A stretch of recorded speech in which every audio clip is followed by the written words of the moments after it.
Something that's important to take note of in that video where that girl admits to being jealous of her friend is her speech. Listen to the way that she talks, because this is something that's common amongst people who are prone to being jealous or envious.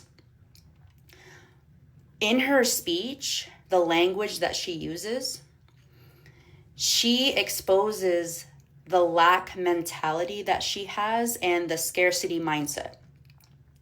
Because she talks about how, in her experience, as she's witnessing her friend live the life that she would want for herself and have the career or the things that she also wants for herself, the mental internal dialogue in her mind as she's witnessing this is, oh, she has everything that I could ever want. She didn't even have to work hard for what she got. She didn't have to earn it. She said more things, but what's very clear in her video is that she's living in this lack mentality. She's got that scarcity mindset, and that's why she's jealous.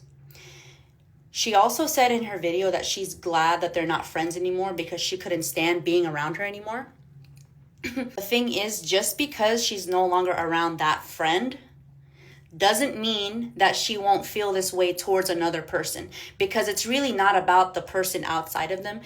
There's internal things going on. The issue that these type of people have, the people who are prone to jealousy and envy, is they don't know how to switch gears. Okay, and I'm going to explain this because I was reading the comments on her video, and there were people saying, oh girl, like jealousy is such a normal emotion, you know? And to an extent, yes, it is normal. But there are also people who I've listened to that made videos, they had takes about her video that were saying, no, like they don't be feeling jealousy like that. And they're not lying, okay? Because here's the difference. People who are prone to jealousy and envy, they're taking one pathway. Those who aren't prone to jealousy and envy, they're taking another path, okay? When you witness someone having the life that you would like for yourself, there's two paths in front of you. You either get resentful that you don't have it and you become jealous and envious, or you get inspired. You don't have it, but you don't have a lack or scarcity mentality. You see someone having what you would prefer for yourself, and you get inspired and you watch and see, and you're like, oh my God, like that's the possibility for me, right? So this is the crossroads or the gear I was talking about.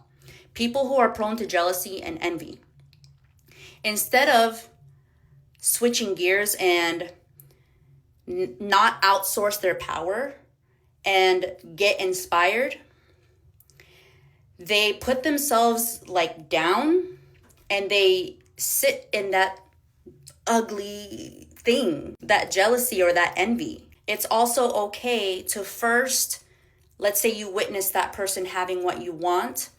It's okay to first feel that jealousy, right? You go there and then you can switch paths. You switch the gear. You know what I mean? Because at the end of the day, when you are feeling envious and jealous, it's because you're not in your power. And you could think you're all that, and you could think you're in your power until somebody else walks in that has what you want, or they may be more solid internally than you, and you collapse, right? And when that collapse happens, rather than focusing inward, they're looking at this person like, oh, what? Like, why'd you make me feel this way? You know what I mean? When really it's internal. What I'm really trying to explain about people who are prone to jealousy and envy is they haven't mastered alchemy.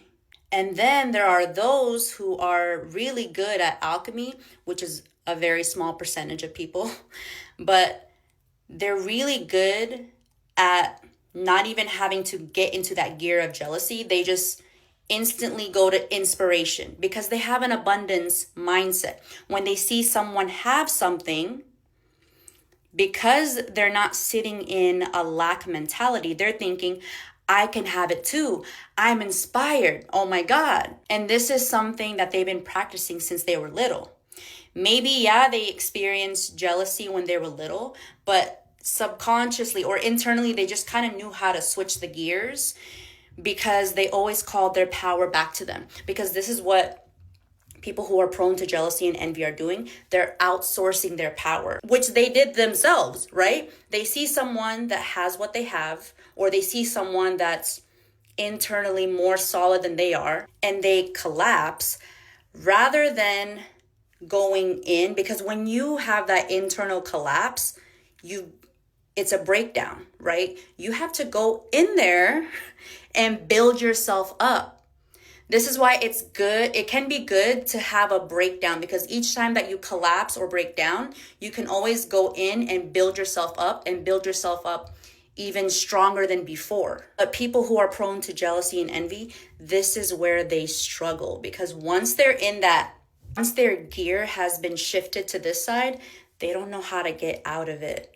And the person outside of them who triggered this internal feeling and this internal breakdown, collapse that's happening, because they don't know what to do with it, they're going to be focused on that person who triggered it, and a lot of ugly shit happens. In that video, that girl, she's developing a self-awareness, so she'll get through it. I'm sure she'll work through that.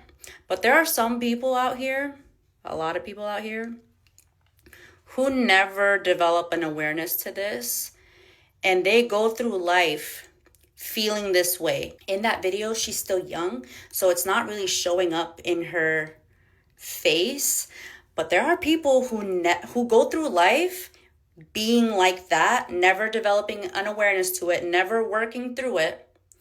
And as they get older, because that energy that they're sitting in is like, there's a certain, I'm not, no shade, okay? But there's a certain flavor to jealousy and envy. It's poisonous. And the more that they sit in this energy a lot throughout their life, it starts to show up in their face. They turn ugly, literally. People who are like that, their youth may cloak that type of character and behavior, but as they get to their 30s, that's when their face really shows.